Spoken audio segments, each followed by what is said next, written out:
అందం అందం అనే ఇందులో అందుకని ఇక్కడ ఏం చెప్తున్నారు, ఒక శరీరాన్ని నువ్వు అమితంగా అంటే ఎంతలాగా కొంతమంది అభిమానించడం మొదలు పెడతారంటే వాళ్ళకి ఇంకా భగవంతుడు కానీ వేరే మనుషులు కానీ తల్లిదండ్రులు కూడా అనని స్థితికి వెళ్ళిపోతూ ఉంటారు. అంత మోహం అనేది ఉన్నప్పుడు నీవు తెలుసుకోవాల్సిన విషయం ఏంటంటే, అంత మోహం ఎందుకు? ఇది ఏదైతే నువ్వు అంత గొప్పగా అనుకుంటున్నావో అది నిజంగా అంత గొప్పదా? ఏమైనా శాశ్వతంగా ఉండేదంటే ఏం కాదు. లోపలంతా మాంసంతో ఉంది. అది కొంతకాలమే ఆ అందం కూడా, ఏ అందం అనేది కూడా కొంతకాలమే ఉంటుంది. ఆ తర్వాత మళ్ళీ ఆ శరీరం అంతా వేలాడిపోతూ ఉంటుంది కదా.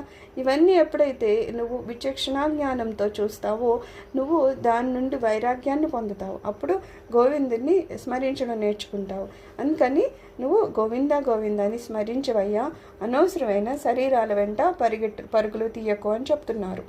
తర్వాత ఏమంటున్నారు, నలినీదల గత జలమతి తరణం తద్వజ్జీవితమతిశయ చపలం విద్దివ్యాధ్యభిమానగ్రస్తం లోకం శోకహతం చ సమస్తం.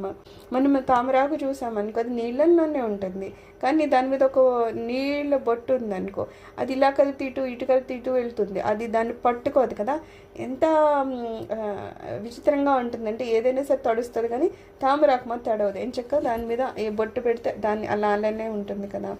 అలాగా ఒకవేళ మనం ఏమన్నా ఇప్పుడు ఆల్రెడీ శరీరం ఉంది కదా, సో ఈ జీవితం ఉండిపోతుందా అంటే ఏమీ ఉండదు. ఇక్కడ ఎలా అయితే ఆ నీరు ఇటు ఉంది, కొంచెం ఇలా అనగానే ఇటు వెళ్ళిపోయిందో, అలాగా ఈ జీవితం అనేది ఏదుందో, ఈ శ్వాస అనేది ఇలాగా ఇప్పుడు తిరుగుతోంది. ఎన్ని క్షణాల వరకు గ్యారంటీగా ఉంటుంది అనేది చెప్పడం.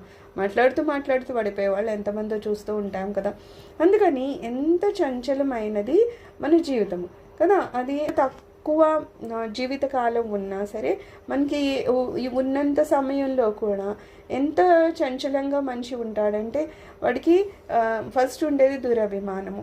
నాకేదో అందం ఉందనో, ఆస్తి ఉందనో, లేకపోతే వయస్సు ఉందనో, లేకపోతే జనం ఉన్నారనో ఏవో కొన్ని ఉంటాయి. ప్రతిదీ ఏదో దాన్ని పట్టుకొని దాంతో దురభిమానము. ఎందుకంటే అది ఏది ఉందో అది భగవంతుని ప్రసాదం అని తెలుసుకోనంతసేపు మనకి అహంకారమే మన వెంటాడుతూ ఉంటుంది. కాబట్టి ఏం చేస్తాడు? దురభిమానంతో ఉంటాడు. దీంతో సరిపోతుందా? వ్యాధులు ఉంటాయి. ఇందాక చెప్పినట్టు మానసికమైన వ్యాధి అవని, శారీరకమైన వ్యాధి అవని, ఈ వ్యాధులతో దాంట్లోనూ తికమక పడుతూ ఉంటాడు. ఎప్పుడు అశాంతితోనే ఉంటాడు. ఇవి ఏదైతే ఉన్నాయో ఇందాక చెప్పినట్టు ఆస్తవని, అందమవని, జనమవని, వీళ్ళని అందరినీ పోగొట్టుకోకుండా ఉండడానికి ఏ రకంగా మళ్ళా వాటిని మనతో ఉంచుకోవాలో అనే ఆయావలో పడి ఇంకా శాంతిగా ఉంటాడు కదా. సో ఏమైనా జీవితం ప్రశాంతంగా